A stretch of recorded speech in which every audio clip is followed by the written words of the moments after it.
میں نے 25 سال بعد اپنا شاندار ہوٹل تعمیر کیا تو اس کا سیکیورٹی سسٹم کسی نے ہیک کر لیا۔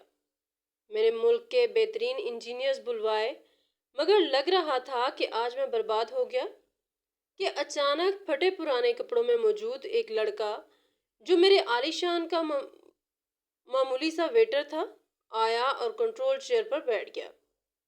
سب نے اسے گالیاں دے کر بھگانا چاہا کہ اچانک اس نے کچھ ایسا کیا کہ میں اس کے قدموں میں۔ باہر آسمان سے برف نہیں بلکہ سفید موت برس رہی تھی اور مری کی پہاڑیوں پر ہڈیاں گلا دینے والی ہواؤں کا شور کسی بھوکے بھیڑیے کی دھاڑ جیسا تھا۔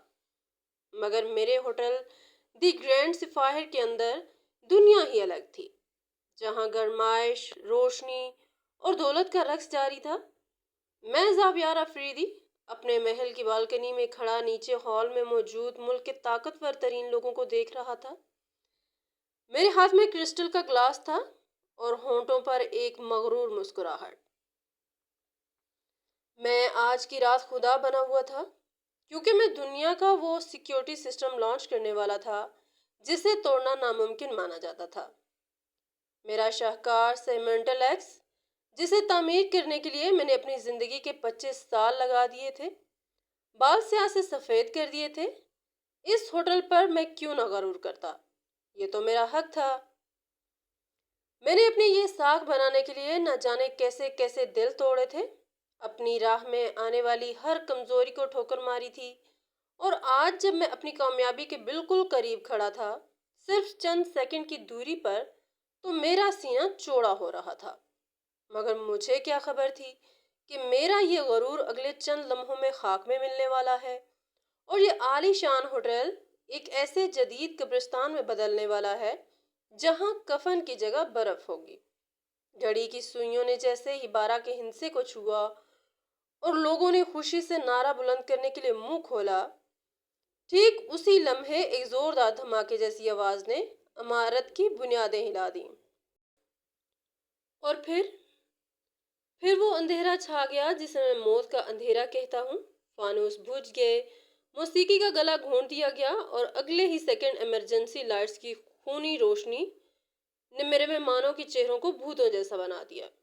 ابھی کوئی کچھ سمجھ بھی نہیں پایا تھا کہ لوہے کی بھاری دروازوں کے گرنے کی اور لاک ہونے کی خوفناک آوازیں دھڑام دھڑام کر کے گونجنے لگی۔ یہ آوازیں نہیں تھیں، یہ ہمارے تابوتوں پر لگنے والی کیلوں کی آوازیں تھیں۔ اسپیکرز پر ایک ایسی میکانکی اور بے حس آواز ابھری جس نے میرے جسم کا سارا خون نچوڑ لیا۔ سسٹم ہیکڈ، آکسیجن سپلائی منقطع، بوائلر روم ٹمپریچر بڑھ رہا ہے، دھماکے میں 60 منٹ باقی۔ ہال میں قیامت ٹوٹ پڑی۔ وہ مہذب لوگ جو کچھ دیر پہلے شائستگی سے مسکرا رہے تھے، اب جانوروں کی طرح ایک دوسرے کو روند رہے تھے۔ میرا دل حلق میں اٹک گیا۔ پہلے لگا یہ خواب ہے، ابھی آنکھ کھل جائے گی، مگر جب یہ سب بھگدڑ اصلی لگی تو میں پاگلوں کی طرح بیسمنٹ کی طرف بھاگا۔ سیڑھیاں اترتے ہوئے مجھے اپنی سانسوں کی آواز بھی اتھوڑوں جیسی لگ رہی تھی۔ کنٹرول روم کا دروازہ کھولا تو اندر کا منظر دیکھ کر میری روح کانپ گئی۔ میری آئی ٹی ٹیم کے 10 بہترین دماغ جنہیں میں منہ مانگے دام دیتا تھا، سر پکڑے زمین پر بیٹھے تھے اور میرا چیف ٹیکنیکل آفیسر دانش، جس پر مجھے اندھا اعتماد تھا، وہ ایک پاگل کتے کی طرح اسکرین کو گھور رہا تھا۔ سامنے مین وال پر ایک سیاہ کھوپڑی بنی تھی جو مجھے دیکھ کر ہنس رہی ہو۔ نیچے سرخ ہندسے الٹی گنتی گن رہے تھے، 49 منٹ، 58 منٹ۔ دانش نے مجھے دیکھا تو اس کا چہرہ میت کی طرح سفید ہو گیا۔ وہ چیخا، سر ہم گئے۔ ہیکر نے کوڈ موڈ آن کر لیا ہے، وہ 1 ارب روپے مانگ رہا ہے اور اگر نہیں دیے تو یہ ہوٹل بوائلر کے دھماکے سے اڑ جائے گا۔ میں نے آگے بڑھ کر دانش کا گریبان بھینچ لیا۔ میری آنکھوں میں خون اتر آیا تھا۔ میں دھاڑا، بکواس بند کرو۔ تم نے کہا تھا یہ سسٹم قلعہ ہے، اسے کوئی نہیں توڑ سکتا۔ اب یہ کیا تماشا ہے؟ کچھ کرو ورنہ میں تمہیں یہیں گولی مار دوں گا۔ دانش رو پڑا۔ اس نے بے بسی سے کہا، سر یہ وائرس نہیں ہے، یہ بلا ہے۔ یہ ہر سیکنڈ اپنی شکل بدل رہا ہے۔ ہم اسے روکنے کی کوشش کرتے ہیں تو یہ ہماری ہی فائر وال کو کھا جاتا ہے۔ میں نے بیچارگی سے ٹائمر کو دیکھا جو تیزی سے کم ہو رہا تھا۔ ہر گزرتا سیکنڈ میری موت کا پیغام تھا۔ باہر طوفان تھا، اندر موت تھی۔ ہم چوہوں کی طرح پھنس چکے تھے۔ اسی قیامت خیز ماحول میں کنٹرول روم کا بھاری دروازہ چرچرایا اور ایک لڑکا اندر داخل ہوا۔ میلے کپڑے، بکھرے بال، ہاتھ میں کافی کی ٹرے اور جوتے جگہ جگہ سے پھٹے ہوئے۔ ایک معمولی ویٹر جسے میں نے شاید کبھی نوٹس بھی نہیں کیا تھا، اسے دیکھتے ہی گارڈ نے اپنی بندوق تان لی اور چیخا، نکلو باہر، یہاں موت ناچ رہی ہے اور تمہیں کافی کی پڑی ہے۔ گارڈ نے اسے دھکا دیا، کافی کے کپ زمین پر گر کر ٹوٹ گئے، مگر وہ لڑکا اپنی جگہ سے ایک انچ بھی نہیں ہلا۔ اس کی آنکھوں میں ایک عجیب سی وحشت تھی۔ اس نے میری طرف انگلی اٹھائی اور پوری طاقت سے چیخا، یہ سب جھوٹ ہے، وہ آپ کو بیوقوف بنا رہے ہیں۔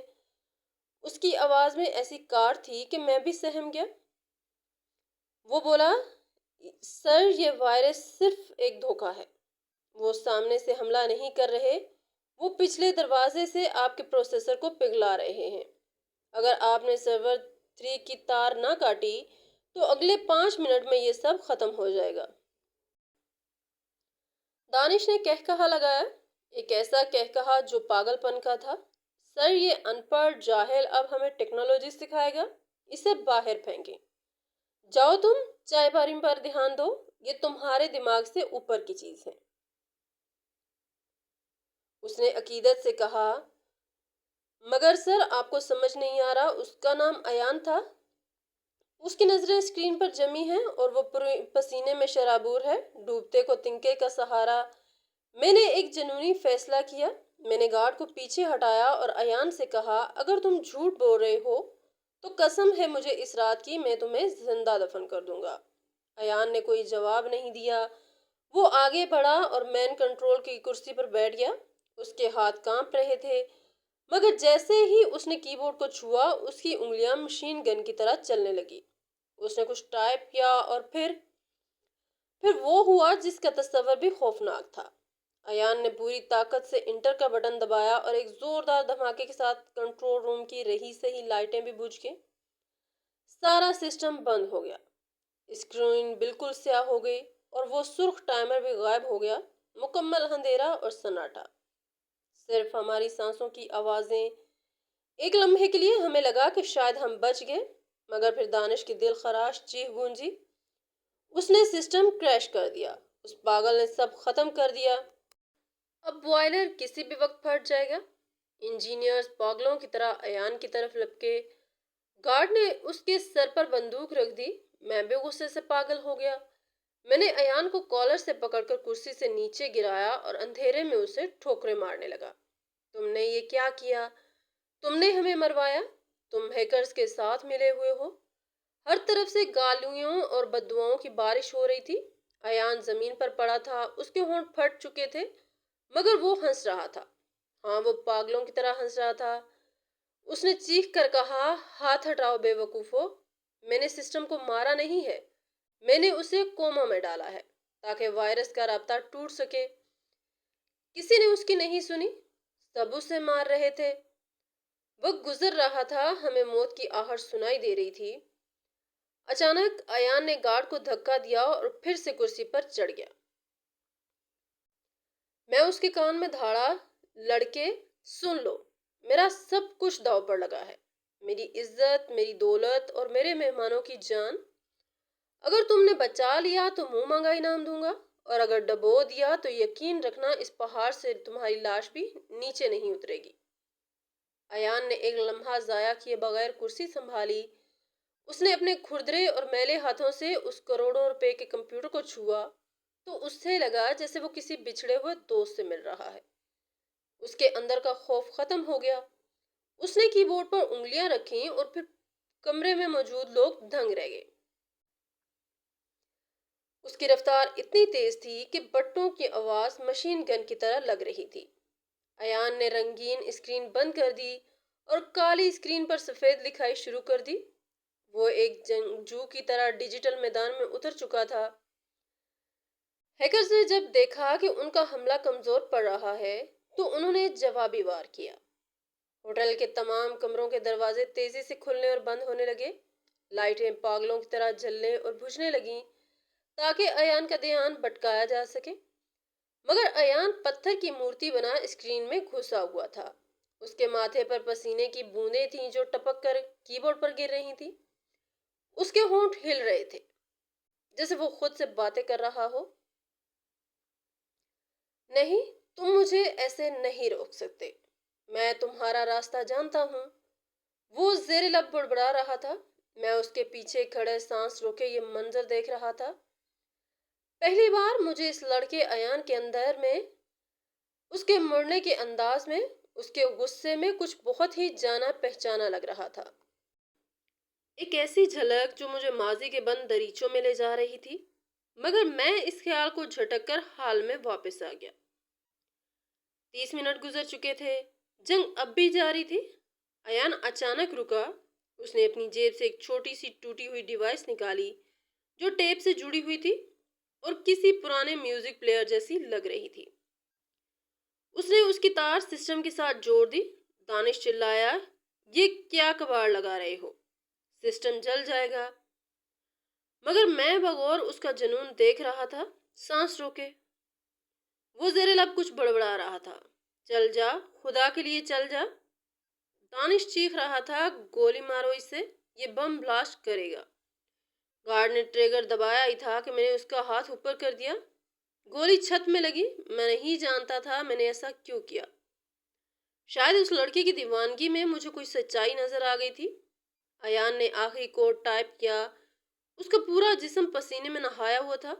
اس نے ایک زوردار نعرہ مارا اور آخری بٹن دبا دیا۔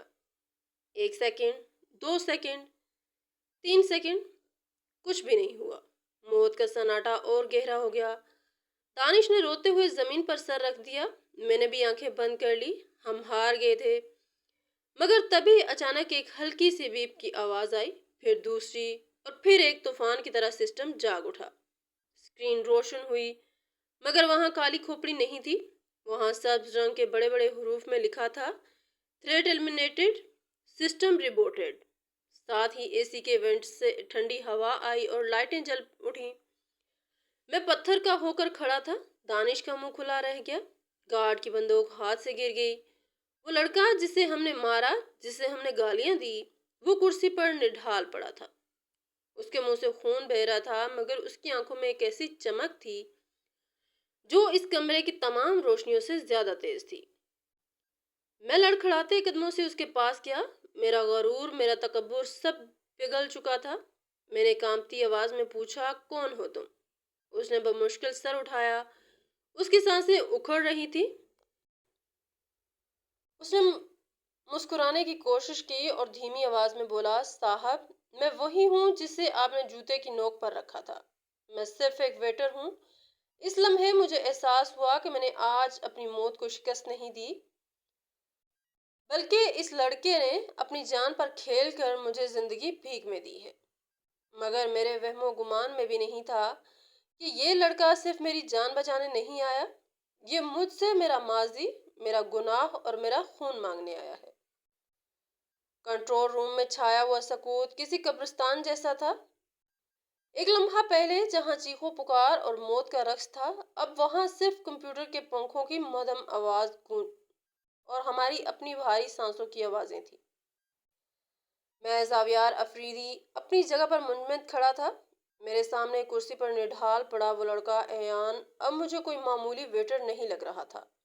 اس کے ماتھے سے بہتا ہوا خون اس کے گالوں پر جم چکا تھا اور اس کی میلی کچیلی وردی پسینے میں بھیگی ہوئی تھی، لیکن اس کی آنکھوں میں جو روشنی تھی اس نے میرے وجود کو پگھلا کر رکھ دیا تھا۔ دانش اور دیگر انجینئرز بھی اب تک سکتے میں تھے۔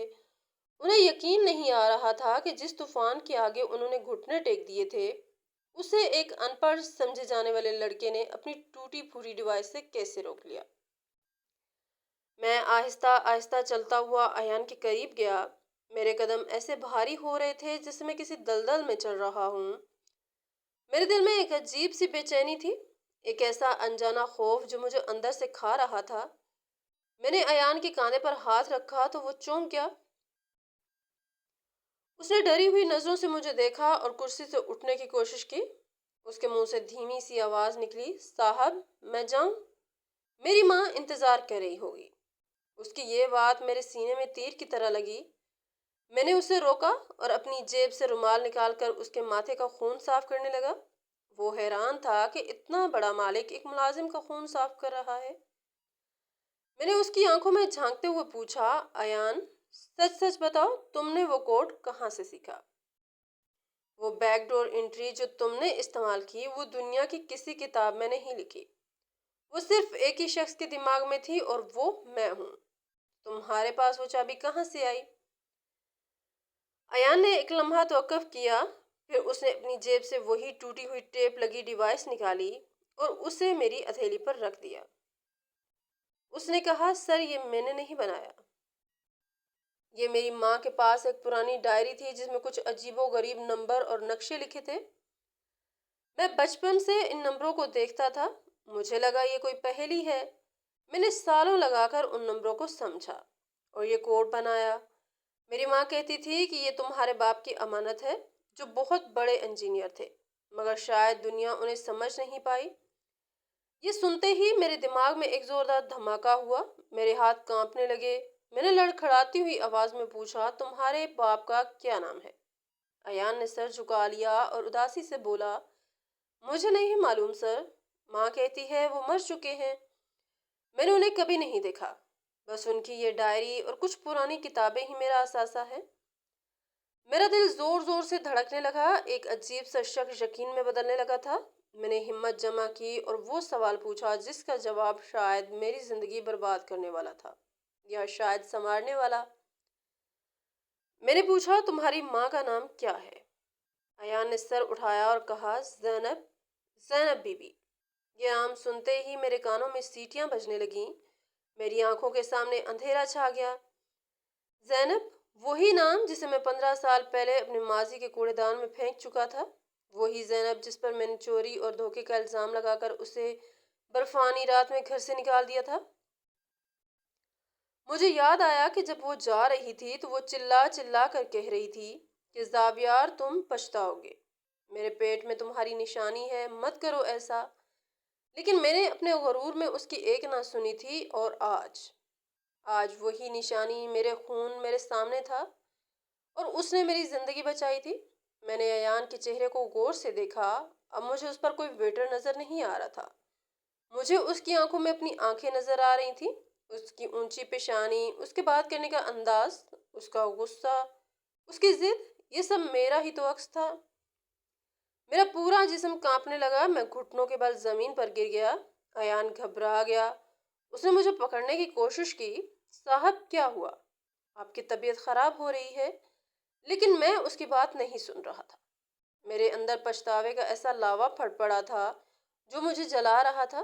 میں نے اس کے دونوں ہاتھ پکڑ لیے اور پاگلوں کی طرح اس سے پوچھا، تمہاری ماں کہاں ہے؟ مجھے ابھی اس کے پاس لے چلو، ابھی اسی وقت۔ ایان حیران رہ گیا، اسے سمجھ نہیں آ رہا تھا کہ ہوٹل کا مالک، ملک کا اتنا بڑا آدمی اس کی بیمار اور غریب ماں سے ملنے کے لیے اتنا بے چین کیوں ہے۔ اس نے ہکلاتے ہوئے کہا، صاحب وہ تو سرکاری اسپتال کے جنرل وارڈ میں ہے، وہاں بہت گندگی ہے، آپ وہاں کیسے جائیں گے؟ اور باہر طوفان بھی ہے۔ میں نے چیخ کر کہا، مجھے پرواہ نہیں، اگر آگ بھی برس رہی ہوگی تو میں جاؤں گا، مجھے بس اس کے پاس لے چلو، مجھے معافی مانگنی ہے، مجھے اسے بچانا ہے۔ ایان کو سمجھ نہیں آیا، لیکن میری حالت دیکھ کر اس نے اس بات میں سر ہلا دیا۔ میں لڑکھڑاتا ہوا اٹھا، دانش اور باقی عملہ مجھے روکنے کے لیے آگے بڑھے۔ سر باہر مت جائیں، موسم بہت خراب ہے، آپ کی جان کو خطرہ ہو سکتا ہے۔ میں نے انہیں دھکا دے دیا اور ایان کا ہاتھ پکڑ کر باہر کی طرف بھاگا۔ ہم لفٹ میں سوار ہوئے اور پارکنگ میں پہنچے۔ میں نے ڈرائیور کو نہیں بلایا بلکہ خود اپنی برف پروف گاڑی کی ڈرائیونگ سیٹ سنبھالی۔ ایان میرے ساتھ والی سیٹ پر بیٹھا تھا، وہ سہما ہوا تھا، شاید اسے لگ رہا تھا کہ میں صدمے سے پاگل ہو گیا ہوں۔ میں نے گاڑی ہوٹل سے نکالی تو باہر کا منظر خوفناک تھا۔ برفانی طوفان اپنے عروج پر تھا، ونڈ اسکرین پر برف ایسے گر رہی تھی جیسے کوئی پتھر برسا رہا ہو، وائپرز تیزی سے چل رہے تھے، مگر کچھ دکھائی نہیں دے رہا تھا۔ گاڑی سڑک پر پھسل رہی تھی، کھائیوں کے کنارے سے ہم انچوں کے فاصلے پر تھے، لیکن مجھے موت کا ڈر نہیں تھا۔ مجھے ڈر اس بات کا تھا کہ کہیں میں دیر نہ کر دوں، کہیں زینب میرے پہنچنے سے پہلے ہی نہ چلی جائے۔ میں گاڑی چلاتے ہوئے زاروں قطار رو رہا تھا، میرے آنسو رکنے کا نام نہیں لے رہے تھے۔ ایان مجھے حیرت سے دیکھ رہا تھا۔ آخر اس سے رہا نہ گیا اور اس نے پوچھا، صاحب آپ رو کیوں رہے ہیں؟ میری ماں کے پاس کیوں جانا چاہتے ہیں؟ کیا آپ انہیں جانتے ہیں؟ میرے ایک ہاتھ سے گاڑی کا اسٹیئرنگ سنبھالا اور دوسرے ہاتھ سے اپنا چہرہ صاف کرتے ہوئے کہا، جانتا ہوں ایان، میں اسے جانتا ہوں۔ میں نے اس کے ساتھ بہت برا کیا ہے، میں بس اس سے ایک بار معافی مانگنا چاہتا ہوں۔ ایان خاموش ہو گیا۔ اسے شاید اندازہ نہیں تھا کہ میرا اور اس کی ماں کا کیا رشتہ ہے۔ مری کی وہ پرپیش سڑکیں آج مجھے بہت لمبی لگ رہی تھی۔ ہر موڑ پر مجھے لگتا تھا کہ سفر کبھی ختم نہیں ہوگا۔ آخر کار تقریباً 1 گھنٹے کی جان لیوا ڈرائیونگ کے بعد ہم سول ہسپتال کے پرانے گیٹ پر پہنچے۔ عمارت خستہ حال تھی، دیواروں کا پلستر جھڑ چکا تھا اور ہر طرف کیچڑ اور گندگی تھی۔ یہ وہ جگہ تھی جہاں میری زینب، جسے میں کبھی شہزادیوں کی طرح رکھتا تھا، آج زندگی کی بھیک مانگ رہی تھی۔ میں گاڑی وہیں چھوڑ کر اندر بھاگا۔ ایان میرے پیچھے تھا۔ اسپتال کی راہداریوں میں بیماری اور دوائیوں کی ناگوار بو پھیلی ہوئی تھی۔ فرش پر مریض لیٹے ہوئے تھے، کہیں سے کھانسنے کی آوازیں آ رہی تھی تو کہیں سے رونے کی۔ میں ان سب کو رونتا ہوا آگے بڑھ رہا تھا۔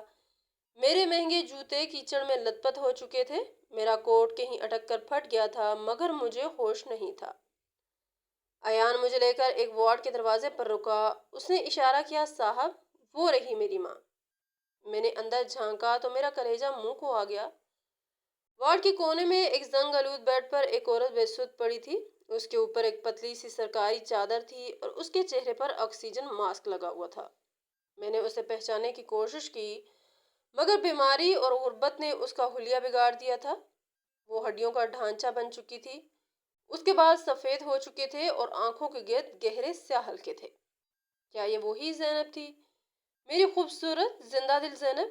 مجھے لگا کسی نے میرا گلا دبا دیا ہو۔ میں نے دیوار کا سہارا لیا تاکہ گر نہ جاؤں۔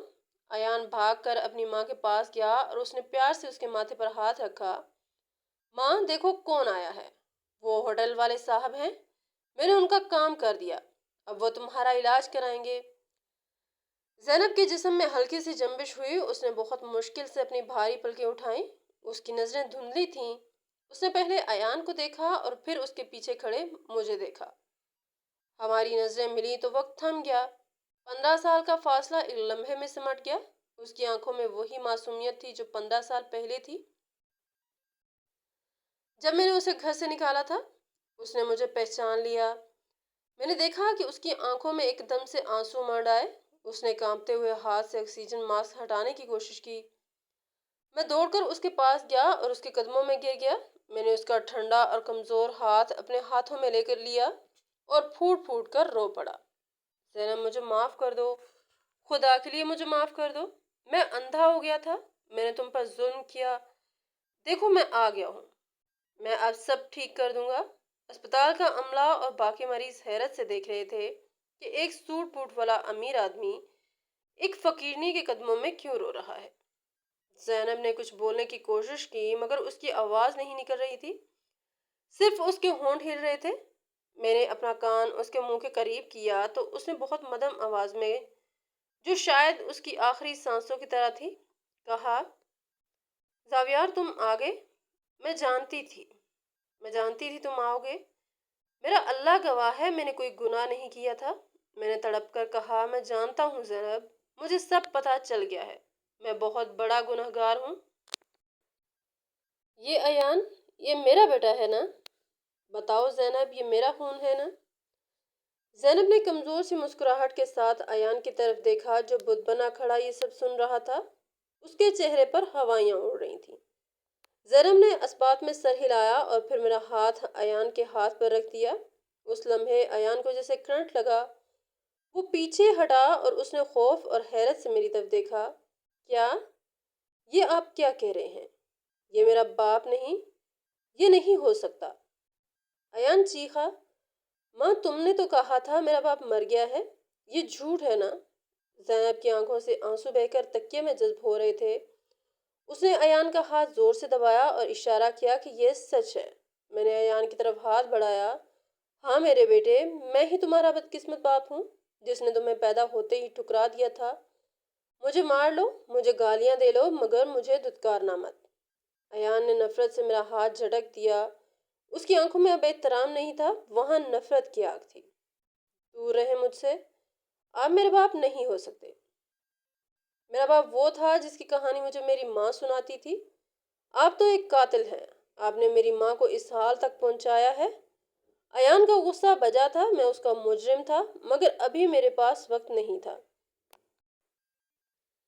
میں نے دیکھا کہ زینب کی سانسیں اکھڑ رہی ہیں، مانیٹر پر لکیریں سیدھی ہونے لگی تھیں۔ میں چلایا، ڈاکٹر کوئی ہے؟ ڈاکٹر کو بلاؤ۔ لیکن زینب نے میرا ہاتھ دبا کر مجھے روکا۔ اس کی آنکھیں چھت کی طرف مرکوز ہو گئی تھیں۔ اس نے آخری بار پوری طاقت جمع کر کے کہا، زاویار، میرے بیٹے کو سنبھال لینا، اسے کبھی اکیلا۔ اور پھر اس کی آواز خاموش ہو گئی۔ اس کی گرفت میرے ہاتھ پر ڈھیلی پڑ گئی اور اس کی آنکھیں کھلی کی کھلی رہ گئیں۔ وارڈ میں ایک لمبی بیپ کی آواز گونجی جو میرے لیے قیامت کا بغل تھی۔ زینب جا چکی تھی، وہ مجھے میرا بیٹا اور میرا پچھتاوا دے کر ہمیشہ کے لیے چلی گئی تھی۔ میں دھاڑے مار کر اس کے مردہ جسم کو سینے سے لگا لیا۔ میں اسے جھنجھوڑ رہا تھا، رو رہا تھا، مگر وہ اب کبھی نہیں اٹھنے والی تھی۔ اور میرے پیچھے کھڑا ایان، وہ پتھر کا ہو چکا تھا۔ اس نے آج ایک ہی دن میں اپنا باپ پایا تھا اور اسی دن اپنی ماں کو کھو دیا تھا، لیکن اس کی آنکھوں میں باپ کے لیے محبت نہیں بلکہ ایک ایسی نفرت جنم لے چکی تھی جو شاید اب کبھی ختم نہیں ہونے والی تھی۔ ماضی کا ناسور۔ اسپتال کی اس بدبودار اور ویران وارڈ میں زینب کی کھلی ہوئی بے جان آنکھیں چھت کو گور رہی تھیں، مگر مجھے ان آنکھوں میں وہ ماضی چلتا ہوا دکھائی دے رہا تھا جس نے آج ہم سب کو تباہ کر دیا تھا۔ زینب کا ہاتھ میرے ہاتھوں میں تھا اور وہ ٹھنڈا ہو چکا تھا۔ اس ٹھنڈک نے میرے وجود میں آگ لگا دی تھی۔ میرے کانوں میں ایان کی سسکیاں اور باہر گرتی ہوئی بارش کا شور تھا، لیکن میرے دماغ میں 18 سال پرانی وہ منحوس رات گونج رہی تھی جب میں نے اپنے ہی ہاتھوں سے اپنی جنت کو جہنم بنایا تھا۔ یہ سن 2007 کی بات ہے۔ میں اس وقت بھی امیر تھا، مغرور تھا اور اپنی خاندانی عزت کے ذوم میں خدا بنا بیٹھا تھا۔ زینب ایک یتیم اور غریب لڑکی تھی جسے میں نے پسند کر کے بیاہ کر کے لایا تھا۔ وہ میرے محل میں ایک نازک پھول کی طرح تھی۔ اس کی ہنسی سے میرے گھر کی دیواریں چہکتی تھی۔ وہ مجھ سے ایسی محبت کرتی تھی جیسے میں کوئی انسان نہیں، فرشتہ ہوں۔ لیکن میری بدقسمتی تھی کہ میں اس کی آنکھوں میں لکھی سچائی پڑھنے کے بجائے دنیا کی سازشوں کا شکار ہو گیا۔ میرے کچھ کاروباری حریف اور میرے اپنے قریبی رشتہ دار جو میری دولت اور زینب کی خوش نصیبی سے جلتے تھے، انہوں نے میرے کان بھرنا شروع کر دیے۔ وہ روز مجھے کہتے کہ زاویار، یہ لڑکی تمہارے قابل نہیں ہے، یہ غریب ہے، اس کی نظر تمہارے پیسے پر ہے، اس کا کردار ٹھیک نہیں۔ پہلے میں نے ان باتوں کو جھٹکا، لیکن شک ایک ایسا بیج ہے جو ایک بار دل کی زمین میں بو دیا جائے تو وہ محبت کے تناور درخت کو بھی کھا جاتا ہے۔ مجھے یاد ہے وہ نومبر کی ایک طوفانی رات تھی۔ میں ایک ہفتے کے بعد بیرون ملک سے واپس آیا تھا۔ میرے دماغ میں شک کا زہر بھرا ہوا تھا کیونکہ مجھے کچھ ایسی جعلی تصاویر اور خطوط دکھائے دیے گئے تھے جو میرے دشمنوں نے تیار کیے تھے۔ ان تصاویر میں زینب کو کسی نامعلوم شخص کے ساتھ منسوب کیا گیا تھا۔ میرا خون کھول رہا تھا۔ میں جیسے ہی گھر میں داخل ہوا، زینب دوڑتی ہوئی میرے پاس آئی۔ اس کے چہرے پر خوشی تھا، وہ مجھے کوئی خوشخبری سنانا چاہتی تھی۔ اس نے میرے کوٹ کو ہاتھ لگایا تو میں نے اسے زور سے دھکا دیا۔ وہ لڑکھڑا کر صوفے پر گر گئی۔ اس کی آنکھوں میں حیرت اور خوف تھا۔ اس نے کانپتے ہوئے پوچھا، زاویار کیا ہوا؟ آپ ایسے کیوں کر رہے ہیں؟ میں نے اپنی جیب سے وہ جعلی تصاویر نکال کر اس کے منہ پر دے ماری اور شیر کی طرح دھاڑا، یہ کیا ہے زینب؟ میں نے تجھے سڑک سے اٹھا کر محل کی رانی بنایا اور تو نے میری پیٹھ میں خنجر گھونپ دیا، تو نے میری عزت کا سودا کر دیا۔ زینب نے وہ تصاویر دیکھی تو اس کا رنگ فک ہو گیا۔ وہ روتے ہوئے میرے پیروں میں گر گئی۔ اس نے میرے جوتے پکڑ لیے اور تڑپ کر بولی، خدا کی قسم زاویار، یہ سب جھوٹ ہے، میں اس شخص کو نہیں جانتی، یہ کوئی سازش ہے، میرا یقین کریں، میں صرف آپ کی ہوں۔ لیکن میں اندھا ہو چکا تھا۔ مجھے اس کے آنسو مگرمچھ کے آنسو لگ رہے تھے۔ میں نے اسے بالوں سے پکڑ کر گھسیٹا۔ وہ چیخ رہی تھی، رو رہی تھی، واسطے دے رہی تھی۔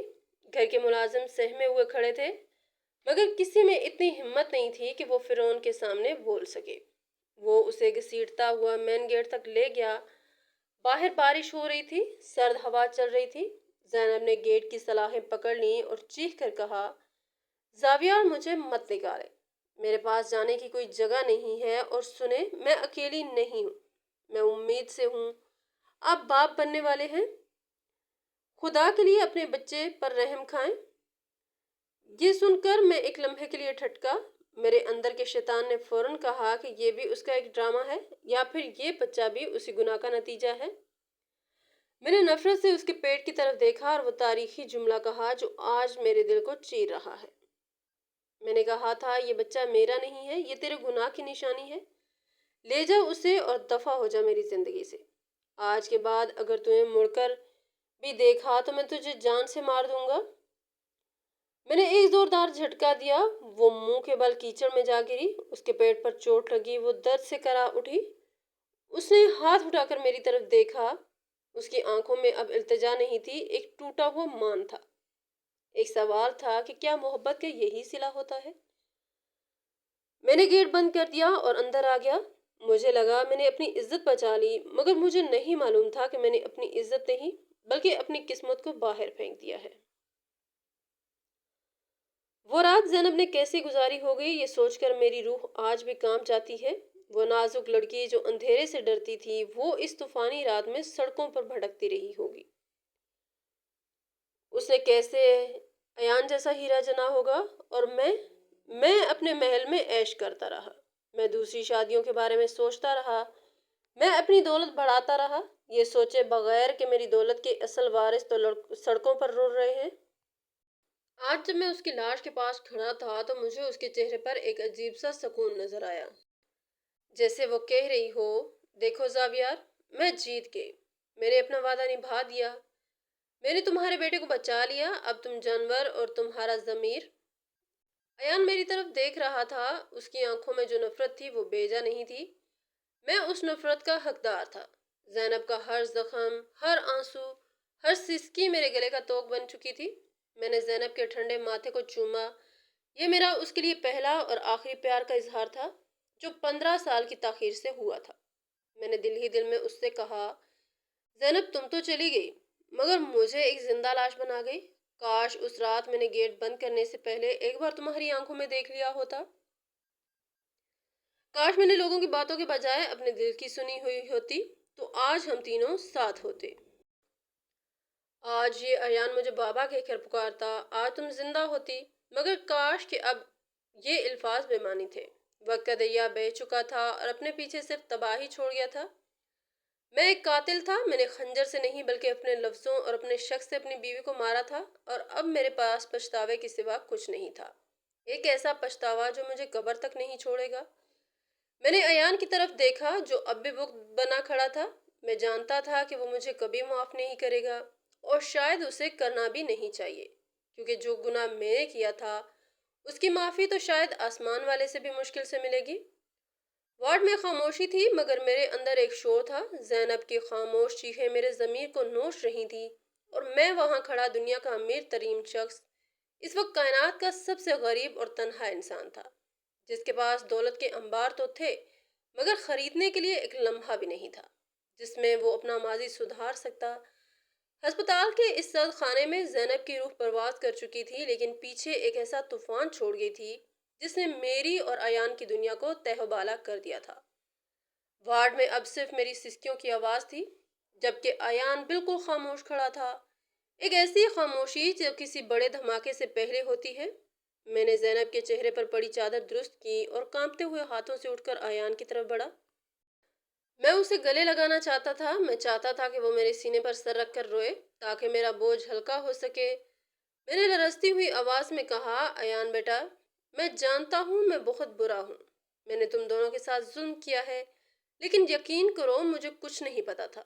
میں تمہیں ساری زندگی ڈھونڈتا رہا، اب مجھے موقع دو، میں تمہاری زندگی بدل دوں گا۔ چلو میرے ساتھ اپنے گھر۔ وہاں تمہاری ماں کی طرح کوئی تمہیں دکھ نہیں دے گا۔ میں نے جیسے ہی اپنا ہاتھ اس کے کندھے پر رکھنے کے لیے بڑھایا، ایان نے ایک زوردار جھٹکے سے میرا ہاتھ پرے کر دیا۔ وہ پیچھے ہٹا اور اس نے پہلی بار نظر اٹھا کر میری آنکھوں میں دیکھا۔ اس کی آنکھیں سرخ انگاروں کی طرح دہک رہی تھی۔ ان میں آنسو تھے مگر وہ گر نہیں رہے تھے۔ اس کے چہرے پر ایک ایسی تلخ اور زہریلی مسکراہٹ ابھری جس نے میرا کلیجہ چیر دیا۔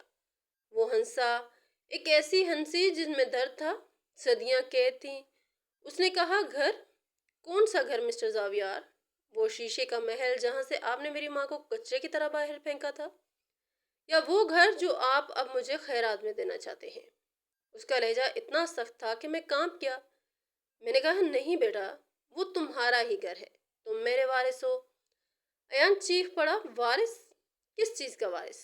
آپ کے گناہوں کا، آپ کے ظلم کا، یا اس دولت کا جس نے آپ کو اندھا کر دیا تھا؟ ایان نے اپنی ماں کی لاش کی طرف اشارہ کیا اور اس کی آواز بھر آ گئی۔ آپ معافی مانگ رہے ہیں نا؟ آپ پوچھ رہے ہیں کہ میں آپ کو معاف کر دوں؟ تو سنیں مسٹر زاویار آفریدی، آپ کو شاید لگتا ہے کہ زینب بی بی آج کینسر سے مری ہے، لیکن سچ یہ ہے کہ وہ آج نہیں مری۔ اسے تو آپ نے 15 سال پہلے اسی رات مار دیا تھا جب آپ نے اسے طوفان میں دھکے دے کر نکالا تھا۔ وہ پچھلے 15 سالوں سے ہر روز مرتی تھی اور ہر روز میرے لیے زندہ ہوتی تھی۔ ایان کی آنکھوں سے اب آنسو بہنے لگے تھے۔ وہ بولتا جا رہا تھا اور میرا سر جھکتا جا رہا تھا۔ آپ کو کیا پتا کہ ہم نے کیسی زندگی گزاری ہے؟ آپ تو مخمل کے بستروں پر سوتے تھے، ہمیں تو سر چھپانے کے لیے چھت بھی نصیب نہیں ہوتی تھی۔ مجھے یاد ہے جب میں چھوٹا تھا، ہم ایک کچی بستی کے چھوٹے سے کمرے میں رہتے تھے جہاں بارش کا پانی ٹپکتا تھا۔ سردیوں کی راتوں میں جب ٹھنڈی ہوا ہڈیوں میں گھستی تھی تو میری ماں کے پاس رضائی نہیں ہوتی تھی۔ وہ اپنے پرانے شال میں مجھے لپیٹ لیتی تھی اور خود ساری رات ٹھٹھرتی رہتی تھی۔ میں نے کئی بار اسے راتوں کو چھپ کر روتے ہوئے دیکھا ہے۔ جب میں بھوک سے روتا تھا تو وہ مجھے پانی میں چینی گھول کر پلاتی تھی اور کہتی تھی کہ بیٹا دودھ والا نہیں آیا۔ میں چھوٹا تھا، سمجھتا نہیں تھا، لیکن اب سمجھتا ہوں کہ اس کے پاس دودھ کے پیسے نہیں ہوتے تھے۔ اس نے لوگوں کے گھروں میں برتن دھوئے، فرش رگڑے۔ اس کے ہاتھ جو کبھی آپ کے محل میں مہندی سے سجے ہوتے تھے وہ صابن اور کیمیکل سے پھٹ چکے تھے۔ ان میں سے خون رستا تھا، مگر وہ پھر بھی کام پر جاتی تھی تاکہ میں اسکول جا سکوں، تاکہ میں بھوکا نہ سوؤں۔ میں یہ سب سن کر زمین میں گرتا جا رہا تھا۔ میرے آنسو فرش پر گر رہے تھے۔ میں نے ہاتھ جوڑ کر کہا، بس کر دو بیٹا، میں مر جاؤں گا، مت سناؤ یہ سب۔ مگر ایان رکنے والا نہیں تھا۔ اس کے اندر کا لاوا پھٹ چکا تھا۔ کیوں نہ سناؤں؟ آپ کو سننا پڑے گا۔ آپ کو پتا ہے سب سے بڑی تکلیف کیا تھی؟ بھوک نہیں، سردی نہیں، بلکہ وہ جھوٹ تھا جو میری ماں نے مجھ سے ساری زندگی بولا۔ میں جب بھی اس سے پوچھتا تھا کہ ماں میرا باپ کہاں ہے، سب کے ابو ہوتے ہیں، میرے ابو کیوں نہیں ہیں، تو وہ مسکرا کر آسمان کی طرف اشارہ کرتی اور کہتی کہ تمہارے ابو بہت بڑے آدمی تھے، وہ ایک بادشاہ تھے، وہ ہم سے بہت پیار کرتے تھے، مگر اللہ میاں نے انہیں اپنے پاس بلا لیا۔ اس نے مجھے آپ کی ایک دھندلی سی تصویر دی تھی جو اس نے سینے سے لگا کر رکھی تھی۔ وہ مجھے بتاتی تھی کہ میرا باپ دنیا کا سب سے زیادہ ذہین تھا، وہ لوگوں کی مدد کرتا تھا، وہ فرشتہ تھا۔ میں ساری زندگی ایک خیالی باپ کی پوجا کرتا رہا۔ میں نے یہ کمپیوٹر، یہ کوڈنگ، یہ ہیکنگ صرف اس لیے سیکھی تاکہ میں اس باپ جیسا بن سکوں جو میری ماں کے خوابوں میں تھا۔ میں راتوں کو جاگ کر اپنی پرانی ڈائری کو پڑھتا تھا جو آپ کی تھی۔ مجھے لگتا تھا کہ میں ان کوڈز کے ذریعے اپنے مردہ باپ سے بات کر سکتا ہوں۔ میں نے اپنی ماں کا پیٹ کاٹ کر انٹرنیٹ کے پیسے جوڑے تاکہ میں سیمنٹل ایکس کو سمجھ سکوں۔ میں سوچتا تھا کہ اگر میں بڑا انجینئر بن گیا تو میرا باپ آسمان سے دیکھ کر خوش ہوگا۔ ایان کا گلا رن گیا۔ اس نے ہچکیوں کے درمیان کہا، لیکن مجھے کیا پتا تھا کہ جس دیوتا کی میں پوجا کر رہا ہوں وہ اصل میں ایک شیطان ہے۔ مجھے کیا پتا تھا کہ میرا باپ آسمان پر نہیں بلکہ اسی زمین پر ایک شیشے کے محل میں عیش کر رہا ہے اور اسے ہماری کوئی پرواہ نہیں ہے۔ میری ماں نے آخری سانس تک آپ کی عزت رکھی۔ اس نے مجھے کبھی نہیں بتایا کہ آپ نے اسے کتنی بے دردی سے نکالا تھا۔ اگر وہ چاہتی تو مجھے آپ کے خلاف کر سکتی تھی، لیکن وہ پاک دامن تھی، وہ آپ سے محبت کرتی تھی اور آپ نے اسے بدچلن کہا، آپ نے اس کے کردار پر کیچڑ اچھالا۔ ایان نے آگے بڑھ کر میرا گریبان پکڑ لیا۔ اس کی گرفت اتنی سخت تھی کہ میرا سانس رکنے لگا۔ بتائیں مسٹر زاویار، کیا قیمت لگائیں گے آپ اس ماں کی قربانی کی؟ آپ کی دولت میرے بچپن کے کھلونے واپس لا سکتی ہے؟ کیا آپ کی یہ بلٹ پروف گاڑی وہ راتیں واپس لا سکتی ہے جب میں بخار میں تپ رہا تھا اور میری ماں مجھے گود میں لے کر سرکاری ہسپتال کے باہر فٹ پاتھ پر بیٹھی تھی کیونکہ ڈاکٹر فیس کے بغیر دیکھنے کو تیار نہیں تھا؟ آپ نے آج مجھے گلے لگانے کی کوشش کی۔ کہاں تھے آپ تب جب مجھے اسکول میں بچے یتیم کہہ کر چڑھاتے تھے؟ آپ کہتے ہیں کہ آپ کو پتہ نہیں تھا، یہ جھوٹ ہے۔ آپ نے جاننے کی کوشش ہی نہیں کی۔ آپ نے ایک بار بھی مڑ کر نہیں دیکھا۔ اگر آپ سچے ہوتے تو دنیا چھان مارتے۔ مگر آپ نے تو دوسری شادیوں کے خواب دیکھ لیے تھے۔ میں بالکل ٹوٹ چکا تھا۔ میں نے اس کے پاؤں پکڑ لیے اور گڑ گڑایا، مجھے سزا دے دو ایان، مجھے جان سے مار دو، میں اسی قابل ہوں، مگر مجھے اکیلا مت چھوڑو، میں اب اس بوجھ کے ساتھ زندہ نہیں رہ سکتا۔ ایان نے نفرت سے اپنے پاؤں پیچھے کھینچ لیے اور پیچھے ہٹ گیا۔ اس نے اپنی آنکھیں پونچھی اور اب اس کے لہجے میں ایک حتمی فیصلہ تھا، ایک ایسا سخت فیصلہ جو کسی بھی سزائے موت سے زیادہ خوفناک تھا۔ اس نے کہا، جان سے مار دوں؟ نہیں مسٹر افریدی، موت تو بہت آسان ہے۔ موت تو میری ماں کو ملی ہے جسے سکون مل گیا ہے۔ آپ کے لیے تو زندگی سزا ہے۔ میں آپ کو معاف نہیں کر سکتا اور نہ ہی میرا خدا آپ کو معاف کرے گا۔ آپ کہتے ہیں کہ یہ سب بھول جاؤں؟ کیسے بھول جاؤں؟ وہ ہاتھ کیسے بھول جاؤں جن میں چھالے پڑے تھے؟ وہ آنکھیں کیسے بھول جاؤں جو آپ کی راہ تکتے تکتے پتھرا گئیں؟ وہ قبر کیسے بھول جاؤں جو ابھی کھدی بھی نہیں ہے؟ آپ اپنی دولت، اپنی ہوٹل اور اپنی یہ جھوٹی شان و شوکت اپنے پاس رکھیں، مجھے آپ کا ایک پیسہ نہیں چاہیے۔ میں ایان ہوں، زینب کا بیٹا۔ میں انڈے بیچ لوں گا، جوتے پالش کر لوں گا، مگر اس شخص کے ٹکڑوں پر نہیں پلوں گا جس نے میری ماں کا قتل کیا ہو۔ یہ کہہ کر ایان مڑا۔ اس نے ایک بار پھر اپنی ماں کے پرسکون چہرے کو دیکھا، اس کے ماتھے پر بوسہ دیا اور دھیمی آواز میں کہا، ماں، تیرا مجرم میرے سامنے ہے، میں اسے کچھ نہیں کہوں گا کیونکہ تیری تربیت مجھے اجازت نہیں دیتی، لیکن میں اس سے رشتہ بھی نہیں رکھ سکتا۔ میں جا رہا ہوں ماں، تیری یادیں میرے لیے کافی ہیں۔ پھر وہ سیدھا کھڑا ہوا اور دروازے کی طرف بڑھا۔ میں اس کے پیچھے لپکا۔ میں چلایا، ایان مت جاؤ، مجھے یوں جہنم میں چھوڑ کر مت جاؤ، مگر اس نے مڑ کر نہیں دیکھا۔ وہ وارڈ کے دروازے سے باہر نکل گیا اور ہسپتال کی لمبی اور تاریک راہداری میں غائب ہو گیا۔ میں دروازے پر کھڑا رہ گیا۔ باہر طوفان تھم چکا تھا مگر میری زندگی کا طوفان اب شروع ہوا تھا۔ میرے پیچھے زینب کی لاش تھی اور میرے سامنے ایک خالی راستہ۔ میں دنیا کا امیر ترین شخص تھا مگر اس وقت میرے دامن میں سوائے راکھ کے کچھ نہیں تھا۔ میرا بیٹا، میرا خون، میرا وارث مجھے ٹھکرا کر جا چکا تھا اور میں جانتا تھا کہ اب وہ کبھی واپس نہیں آئے گا۔